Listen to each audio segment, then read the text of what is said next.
विभिन्न विषय का गवेषक। हाँ, रिकॉर्डिंग आरंभ की है, आप कंटिन्यू रखिए। हाँ, हाँ, अत्र विभिन्न विषय का गवेषका सन्ति तेषां सौविध्याय हिंदी भाषायाम् अहम शब्द नित्यत्व विचारः इति विषयम् अधिकृत्य वक्तुं प्रारभे। अब विषय है जो शब्द नित्यत्व। इसमें पहले शब्द को अनित्य मानने वाले जो आचार्य हैं, संक्षेप में मैं उनका दिग्दर्शन करा देता हूं। अब शब्द क्या है? तो शब्द जो है, तो शब्द जो बना है, शब्द धातु से बना है। चुरादि में शब्दयति शब्दः, जिसका अर्थ होता है भाषण करना। अब भाषण का अर्थ होता है जो व्यक्तवाणी को भाषण हम कहते हैं। तो इस प्रकार शब्दयति इति शब्दः, और शब्द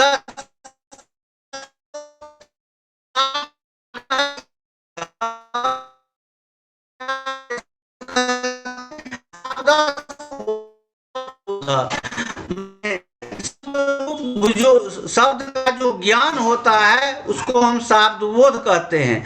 अर्थात शाब्दबोध का अर्थ हुआ शब्दजन्य ज्ञान। शाब्दबोध का अर्थ है शब्दजन्य ज्ञान।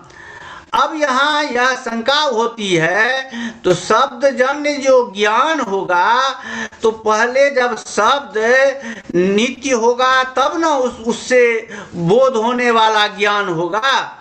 तो शब्दे अनित्य है, तब उससे बोध कैसे होगा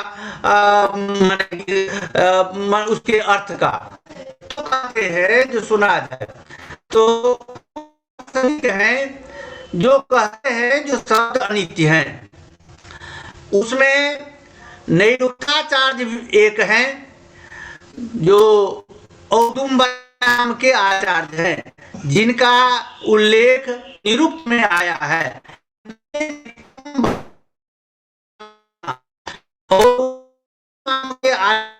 है जो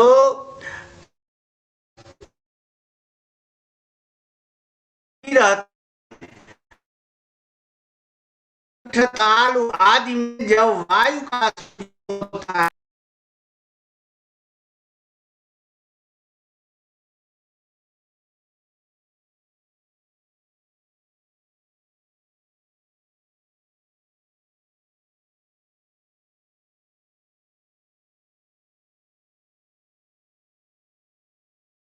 तर्क है उन्हीं का नहीं,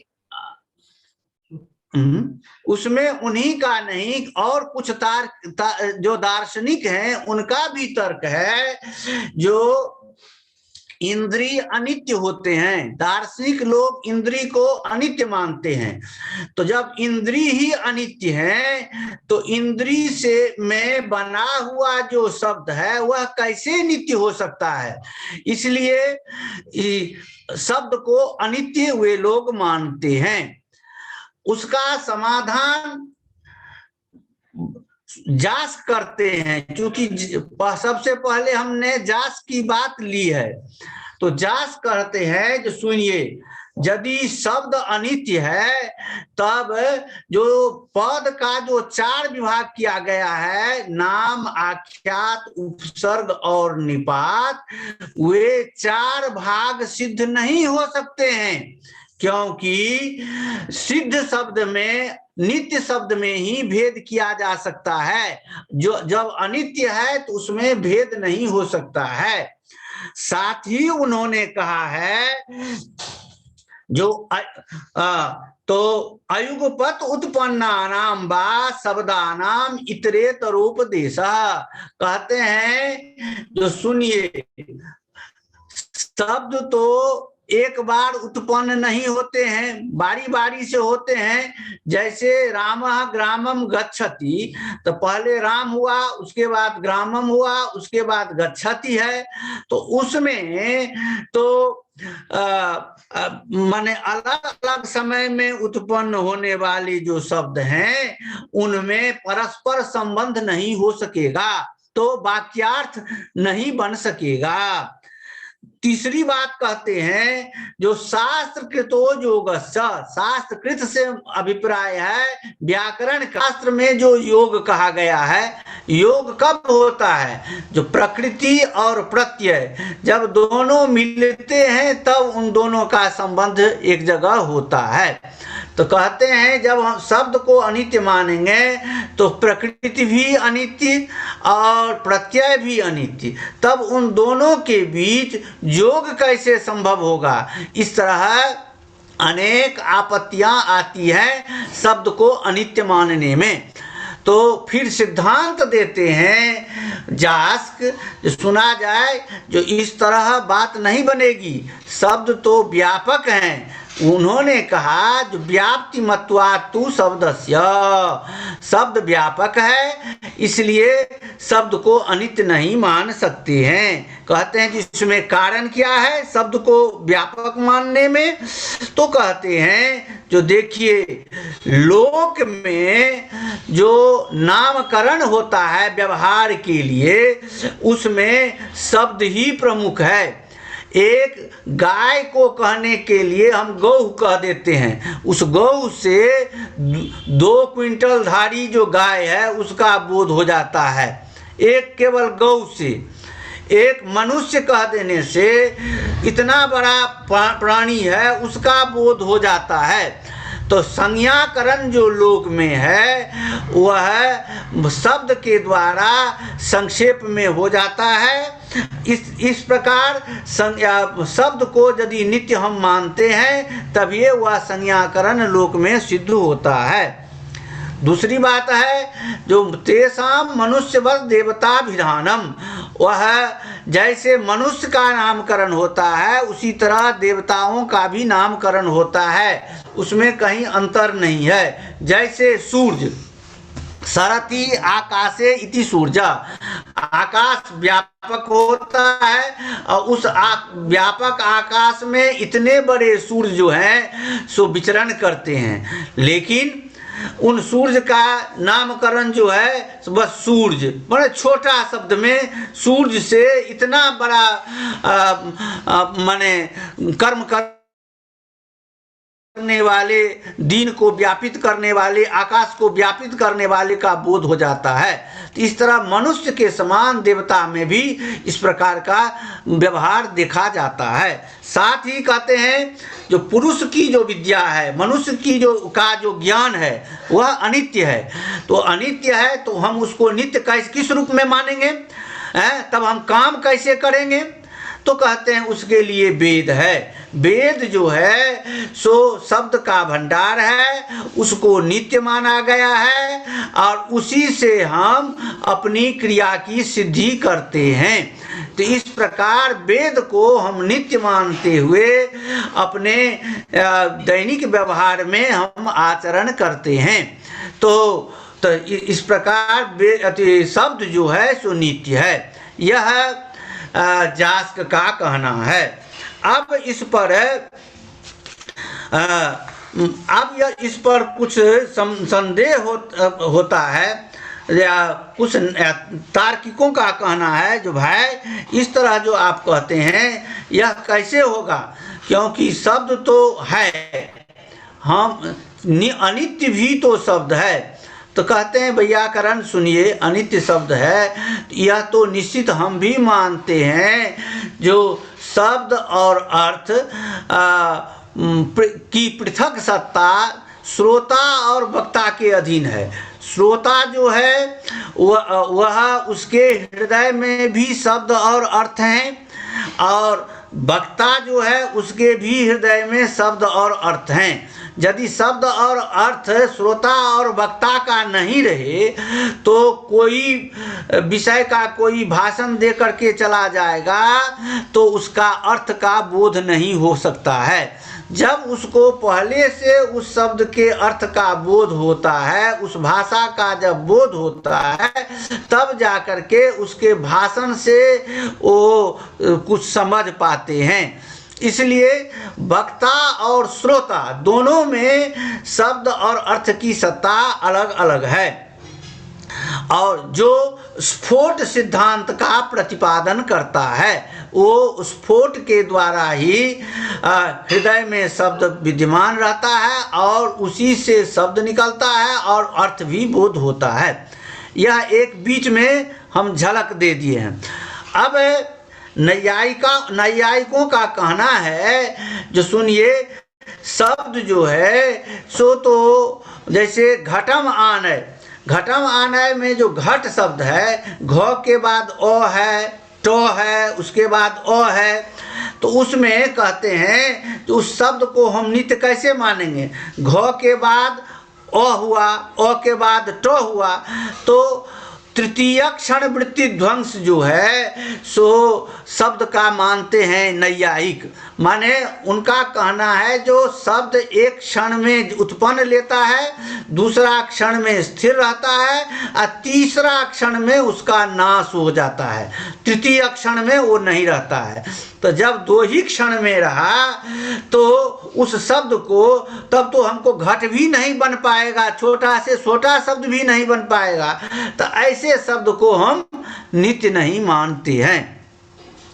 तो वैयाकरण ने कहा मैं भी तो उस शब्द को नित्य नहीं मानता हूँ, आप उसको मैं ध्वनि मानता हूँ। ध्वनि जो है सो ध्वनि उस शब्द को व्यंजित करती है, निकालती है। ध्वनि वास्तव में वो नित्य है नहीं। शब्द जो निकलता है वह कहाँ से निकलता है? तो मध्यमानाद से निकलता है। वह शब्द जो है, जिस ध्वनि के द्वारा शब्द व्यंग्य होता है, वह शब्द जो है सो व्यापक है, नित्य है, पर शब्द ब्रह्म स्वरूप है। हम उस शब्द को नित्य मानते हैं। आप जो शब्द कह रहे हैं जिसको आप नहीं मानते हैं, मैं भी उस शब्द को नहीं मानता हूँ। वो तो मात्र शब्द को व्यंजित करने वाली ध्वनि है। उसमें तार्किकों का 2, 3, 4 ठो तर्क है। तो वो तर्क जो है, वो तर्क से कहते हैं जो शब्द नाशवान है, फिर लेकिन शब्द की सत्ता तो हम मानेंगे। तो उसमें एक तर्क देते हैं, जो सुनिए, जो जब हम शब्द का उच्चारण करते हैं घट का, तो घ के बाद और उसके बाद ट, उसके बाद अ का उच्चारण होता है, तो एक वर्ण से दूसरा वर्ण जुड़ा हुआ रहता है, तो अव्यवहित होने के कारण उस शब्द का हमको प्रत्यक्ष हो जाता है और उससे शब्द बोध होता है, माने शब्द के अर्थ का बोध हमको होने लगता है। दूसरा कहते हैं, जो सुनिए, जो एक समुद्र में जैसे लहर चलता है या पोखरा में या नदी में लहर चलता है, तो एक लहर जैसे दूसरे लहर को उत्पन्न करता है और किनारा जाते जाते वो लहर समाप्त हो जाता है। तो उस परिस्थिति में जो पद पहले से बनता रहता है, तो अंतिम स्थिति तक जाते जाते हमको पद का अनुभव हो जाता है। इस तरह हम उसको अनित्य होते हुए भी उसको हम पद मान लेते हैं। तीसरा कहते हैं जो अनुभव जो है, उस अनुभव के द्वारा जो है सुक्रमशः जो चलता रहता है वर्ण, अनुभव के द्वारा अंतिम वर्ण जाते जाते उस अनुभव को हम पकड़ करके उस शब्द का हम प्रत्यक्ष कर लेते हैं। इन तीनों सिद्धांतों को नागेश भट्ट ने खंडन कर दिया है। कहा कि नहीं, तीनों चलने वाले नहीं है, क्योंकि जो शब्द उत्पन्न लेता है और नष्ट हो जाता है, उसमें हम एक नष्ट है या एक विद्यमान है, उसमें हम पूर्व और पर नहीं कर सकते हैं। दूसरी बात है, जब हम एक शब्द अनित्य है और दूसरा शब्द नित्य है तो उसमें हम अनित्य को नित्य मान करके हम यदि पद का प्रत्यक्ष करेंगे तो वो भी संभव नहीं है। तो वो कैसा होगा?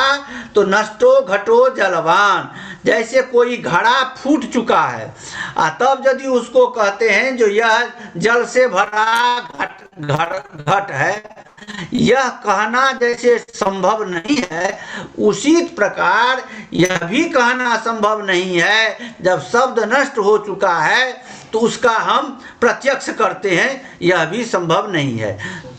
तीसरा कहे जो आप यदि कहते हैं जो अनुभव से हम शब्द का प्रत्यक्ष कर लेंगे तो कहते हैं अनुभव में तो उलट फेर भी होता है। हम सरह कहे हैं तो उससे रसह का भी बोध हो सकता है, हम नदी कहते हैं तो उससे दिन का भी बोध हो सकता है। इस तरह बहुत बड़ी हानि हो जाएगी। इस हानि को बचाने के लिए हम उसको शब्द नहीं कह सकते हैं। अब यहाँ तक नैयायिक का खंडन हो गया। अब यह कहते हैं जो एक बात कहिए, वर्ण को हम शब्द मानते हैं कि नहीं? कहते हैं जो वर्ण को भी शब्द नहीं मान सकते हैं, क्योंकि एक वर्ण के बाद दूसरा वर्ण आएगा, दूसरा के बाद तीसरा वर्ण आएगा, तब तक पहला वर्ण नष्ट होता जाएगा। तो हम उसको कैसे मान सकते हैं?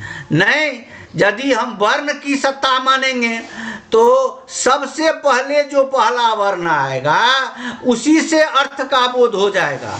तब दूसरा तीसरा जो वर्ण है उसका कोई महत्व नहीं रहेगा। तब जो घ और ट जो कहते हैं तो उतना कहने की जरूरतें नहीं होगी। कहते हैं तीसरी बात है, यदि हम उसके समूह को ही मान लेते हैं तो चलेगा? कहते हैं जो समूह भी नहीं चलेगा, क्योंकि जब पहला वर्ण नष्ट हो जाएगा, दूसरा वर्ण नष्ट हो जाएगा, अंतिम वर्ण रहेगा ही, तो वो वर्ण का समूह ही नहीं बनेगा। जब वर्ण का समूह नहीं बनेगा तो उससे अर्थ का बोध कैसे हो सकता है? इसलिए न हम अलग अलग वर्ण को हम मान सकते हैं शब्द के रूप में नित्य, न अलग अलग न शब्द समूह को हम नित्य मान सकते हैं, क्योंकि वैयाकरण का उससे अलग हट करके एक विचार है। उनका विचार है जो शब्द जो है वो एक क्षण ही मात्र रहता है, जिस क्षण में उत्पन्न लेता है उसी क्षण में वो नष्ट भी हो जाता है।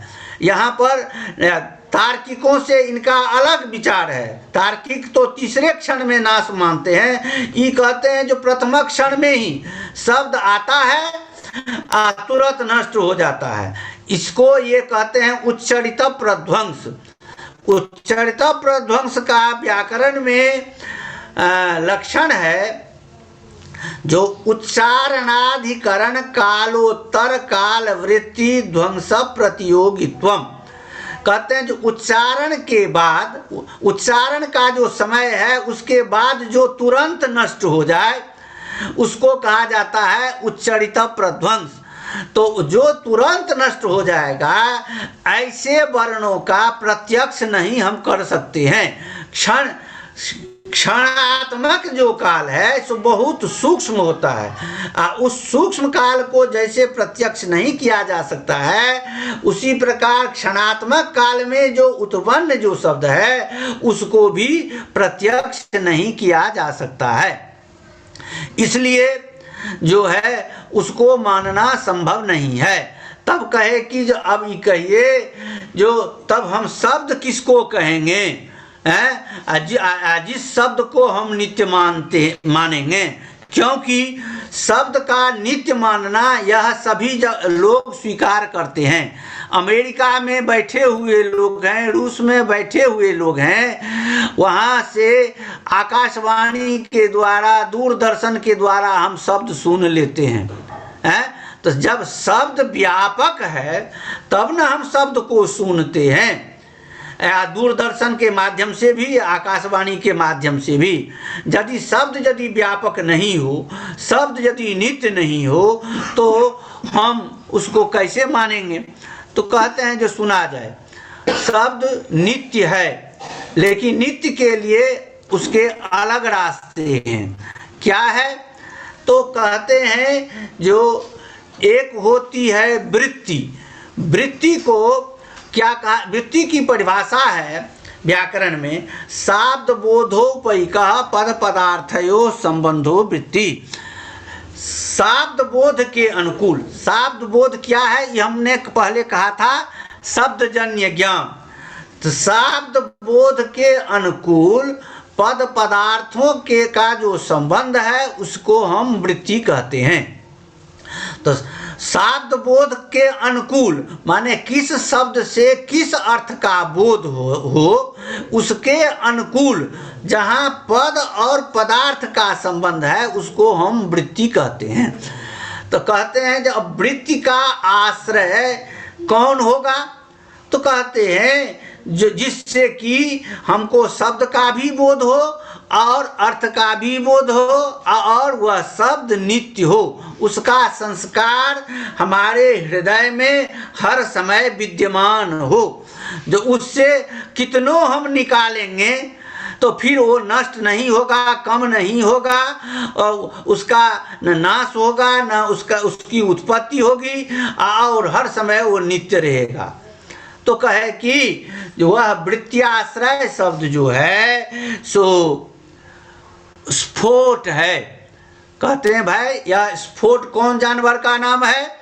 तो कहते हैं सुनिए। तो वाणी 4 प्रकार की होती है। देखिए है यह बहुत बड़ा विषय, इसको कहने के लिए 2 रोज 3 रोज कहेंगे तब होगा, इसलिए हम संक्षेप में खींच रहे हैं। इसकी चर्चा सर्वदर्शन संग्रह में पाणिनि दर्शन में है, निरुक्त में है, और वाक्यपदीयम में है, महाभाष्यम में है, मंजूषा में है। तो हम कितनी बात को कहेंगे, इसलिए हम संक्षेप में कह रहे हैं। जो 4 प्रकार की वाणी होती है, परा, पश्यंती, मध्यमा, वैखरी। उनमें परा जो है सो मूलाधार में वो वाणी रहती है, और पश्यंती वाणी नाभि में रहती है, और मध्यमा वाणी मध्यमा वाणी हृदय देश में रहती है, और वैखरी वाणी कंठ देश में रहती है। तो परावाणी जो है सो वहाँ मूलाधार में जो हवा है, मूलाधारस्थ जो हवा है, उन हवा के द्वारा वक्ता की इच्छा से वहाँ से वर्ण उत्पन्न होना शुरू होते हैं। उसके बाद वो हवा आगे बढ़ती है, वो नाभि प्रदेश में आती है, और उस नाभि प्रदेश से भी और हवा आगे बढ़ती है। तो वो जब हवा आगे बढ़ती है तो वह हवा मध्यमा नाद में वह हवा आकर के बैठती है। तो वो हवा जो है सो मध्यमा नाद में जो हवा है उसी को कहा गया है जो हृदय पर्यंतम आगच्छता तेन वायुना अभिव्यक्ता तत्तदर्थ वाचक स्फोट रूपा श्रोत्र ग्रहणा योग्यत्वेन सूक्ष्म जपादो बुद्धि निर्ग्राह्या मध्यमा वाक् उच्यते। कहते हैं जो 4 प्रकार की जो वाणी है उसमें मध्यमा वाणी क्या है? तो जो मूलाधारस्थ जो हवा है वह जब नाभि में आती है, नाभि के बाद जब हृदय पर्यंत जब वो आ जाती है तो उस वायु के द्वारा जो अभिव्यक्त जो शब्द हैं जिसको हम प्रत्यक्ष नहीं कर सुन सकते हैं, अभिव्यक्त जो शब्द हैं वो उसी शब्द से अर्थ का बोध होता है। वह शब्द जो है सो श्रोत्र ग्रहणा योग्यत्वेन, हम अपने कान से उस शब्द को सुन नहीं सकते हैं। वह अत्यंत सूक्ष्म होता है और घर बंद करने पर, कान बंद करने पर, जपादि के समय में एकांत में कुछ सुनाई भीतर में देती है, किंतु स्पष्ट सुनाई नहीं देती है। उसी को हम मध्यमा वाणी कहते हैं। उस मध्यमा वाणी से जब ऊपर वाणी बढ़ती है तो मैखड़ी वाणी, मैखड़ी वाणी से हम जो ध्वनि सुनते हैं उससे वो हमको कान में सुनाई देता है शब्द। वास्तव में वह वैखरी वाणी जो है वो नष्ट हो जाती है, वो अधिक देर नहीं रह पाती है। वो इसीलिए कहा गया है जब वैखर्जाहि कृतो नादः परश्रवण गोचरा, वैखरी नाद से किया गया जो शब्द वो दूसरों के कान तक तो जाता है, किंतु मध्यमा नाद से माने हृदय प्रदेश से किया गया जो शब्द है वो केवल स्फोट को प्रकाशित करता है, वह दूसरों को सुनाई नहीं देता है। अब इसी बात को थोड़ा माने दर्शनकार ने लिखा है जो इस प्रकार स्फोट जो है सो स्फोट को हम दो प्रकार से व्युत्पत्ति कर सकते हैं। तो उन्होंने लिखा है अतएव स्फुट्यते व्यज्यते वर्णे इति स्फोटो वर्णाभिव्यंग्य। स्फोट की एक व्युत्पत्ति करेंगे, स्फुट्यते व्यंजते वर्णे, तो जो वर्णों के द्वारा व्यंग्य हो उसे स्फोट कहते हैं। और माने दूसरी व्युत्पत्ति करते हैं जो स्फुटति स्फुटी भवति अस्मात् अर्थ इति स्फोट अर्थ प्रत्याय का स्फोट शब्दार्थम उभयथा निराहु। दूसरी व्युत्पत्ति करते हैं स्फुटति विकसति अर्थ जस्मात्, जिससे अर्थ का स्फुटन हो उसको हम स्फोट कहते हैं। तो इस तरह स्फोट शब्द से शब्द भी निकलता है, स्फोट से शब्द की भी माने शब्द भी अभिव्यंजित होती है और उससे अर्थ भी निकलता है। और वह स्फोट जो है सो हर समय माने मध्यमा नाद में रहता है। कहते हैं जो सुनिए, कहा गया है जो एक ही साथ जुगपदेव मध्यमा वैखरी व्याम नाद उत्पद्यते, एक साथ ही मध्यमा और वैखरी दोनों नाद से शब्द की उत्पत्ति होती है। उसमें मध्यमा नाद जो है अर्थ का वाचक होता है और स्फोट का व्यंजक होता है। अब वैखरी ध्वनि जो होती है वह सकल जन श्रोत्रग्राह्य, बाहर में जो लोग हैं वो सब उस वैखरी वाणी को सुनते हैं, किंतु वह वाणी निरर्थक हो जाती है सुनने के बाद। मध्यमा नाद जो है वो अत्यंत सूक्ष्मतर है। कान के बंद करने पर जपादि में सूक्ष्मतर वायु उससे निकलती है, सूक्ष्मतर वायु के द्वारा वो स्फोट सुना जाता है और वही स्फोट जो है सो शब्द ब्रह्म रूप है और स्फोट का व्यंजक भी है। उसी मध्यमा नाद को व्यंग्यात्मक शब्द भी कहा गया है और स्फोटात्मक माने ब्रह्म रूप नित्य भी कहा गया है। अब इसी बात को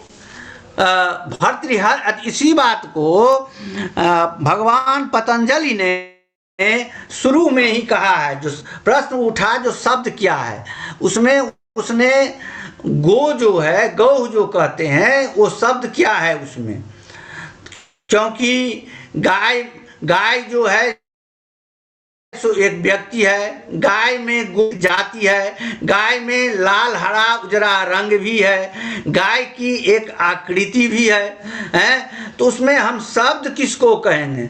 तो उसमें सिद्धांत में उन्होंने कहा जो गौड़ इत्यत्र का शब्द है, इस प्रश्न के उत्तर में तो ये नोच्चारितेन शासना लांगुल ककुद खुर विषाणी नाम संप्रत्यय भवति स शब्द, वही शब्द नित्य है। माने जिसके उच्चारण करने से यानी कंठ ताल आदि के अभिघात से जिस शब्द का उच्चारण होता है, जिसके उच्चारण करने से नांगड़ नंगड़ी